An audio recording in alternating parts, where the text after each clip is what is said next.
চারিদিকে সবুজ আর পাখির কিচিরমিচির ডাক, মাটির একটা নীরব গন্ধ, মিষ্টি গন্ধ।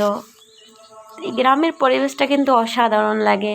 শুধু অক্সিজেন, বাতাস, এটা শহরে পাবো না। বিসমিল্লাহির রহমানির রহিম। আসসালামু আলাইকুম। হ্যালো এভরিওয়ান, কেমন আছেন সবাই? আলহামদুলিল্লাহ আমি ভালো আছি। তো বাসায় সবাই মিলে, সবাই না কয়েকজন মিলে হচ্ছে আজকে খেসারি শাক বা কলাই শাক তুলতে আসছি। আর কে কে এই শাকটাকে চিনেন অবশ্যই আমাকে কমেন্টস করে জানাবেন।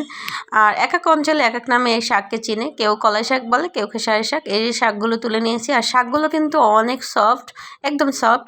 ঢাকায় বাজারে যে শাকগুলো দেখি ওগুলো ঘাস, লতা পাতা পেঁচানো, একদম মানে মনে হয় যে গাছের গোড়া থেকে তুলে নিয়ে আসছে। তো এগুলো কেনাও হয় না আর ওগুলো রান্না করি না। এই শাকগুলো একদম সফট আর নরম, দেখেন। আর শাকগুলো আমি ধুয়ে নিয়েছি, এখন একটু আমি নাইফ দিয়ে কুচি কুচি করে কেটে নিব, দেন রান্না করব। আর অবশ্যই রান্নাটা দেখবেন। আর এই শাকটা রান্না কিন্তু খুবই সিম্পল, বেশি মশলা অ্যাড করলে শাকটা মজা হয় না। হ্যাঁ, বাট চিংড়ি মাছ দিয়ে রান্না করা যায় আর ডিম দিয়ে রান্না করা যায়, আর এমনিতে বেশি মজা হয়। কিন্তু আজকে আমি হচ্ছে এমনি রান্না করব, চিংড়ি মাছ দিয়ে ডিম দিয়ে অন্যদিন রান্না করব, কারণ অনেকগুলো শাক তুলেছি।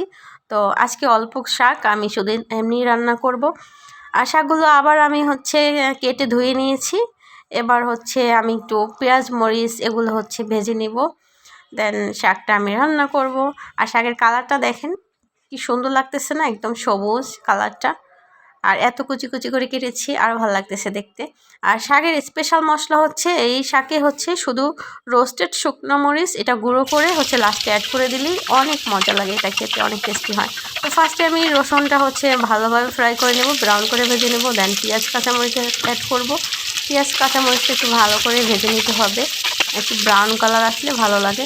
কারণ এই শাকে বেশি হলুদ বা মরিচ এইসব অ্যাড করা যাবে না, তাহলে মজা হবে না বা গন্ধ আসবে, খেতে ভালো লাগবে না। তো মশলাটা আমার ফ্রাই করা হয়েছে, শাকটা দিয়ে দিয়েছি, একটু ঢেকে দিতে হবে। আর বেশি টাইম লাগে না এটা রান্না করতে, পানি অ্যাড করা যাবে না। দেন রান্না আমার হয়ে যাচ্ছে প্রায়। লাস্টে হচ্ছে আমি শুকনো মরিচের গুঁড়োটা অ্যাড করে দেব। আমার রান্না কমপ্লিট। এই যে শুকনো মরিচটা একটু হাতে ভেঙে নিচ্ছি, বাট এখন শাকের সাথে অ্যাড করে দিব। আর দেখেন কালারটা কেমন হয়েছে। কে কে এই শাকটা খেয়েছেন অবশ্যই কমেন্টস করে জানাবেন। তো সবাই ভালো থাকবেন, সুস্থ থাকবেন। Thanks for watching my video.